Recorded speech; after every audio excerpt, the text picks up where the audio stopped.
Hey guys, Ryan from the barbecue store here with a quick tip on how to prepare chicken wings into wingettes and drumettes. Now you can get wings from the shops for a lot less than you can a drumette, and I'll show you how to do it at home. So first step is having a nice sharp knife. Do not cut with a blunt knife, more risk of you hurting yourself, but simply grab a wing. I've got these wings here, they've already been pre-tipped. I'm just gonna get rid of that bit of skin there. These wings have already been pre-tipped, which means the little tip there, which we don't want to use, is already gone. So with your chicken wing, you see that there's a bit of a V.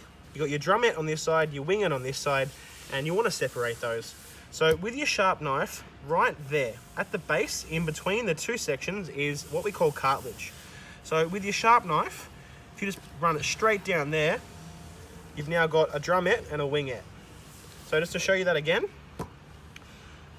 Now you can do it standing up. I generally advise for most customers, most people do not do it this way, as there's a higher increase of the meat rolling or turning and you're cutting yourself.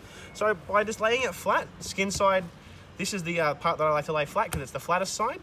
Lay it down there, in between, line your knife up, and just drive straight down and back. And that is a handy meat cutting tip from Ryan here at the barbecue store. Now we're going to be coating these today in the Kunami Lanes rub. Just to show you, we've got the Kunami, an Asian fusion inspired. We're just going to give it a light dusting. And then we're just going to roll them around in that to make sure there's a nice coating. Don't want to be too heavy-handed with these ones. The flavour is quite full. You don't want a mouthful of just rub. So just rub them around, give them a nice coating until they look visually aesthetically pleasing. And then they're ready to be smoked. So we're going to get these chicken wings to a nice safe internal temperature of 165 degrees Fahrenheit. That is when chicken is at its safest to eat. Anything after that is just as fine as long as you get it to 165. So thank you for spending some time with us today, and happy grilling.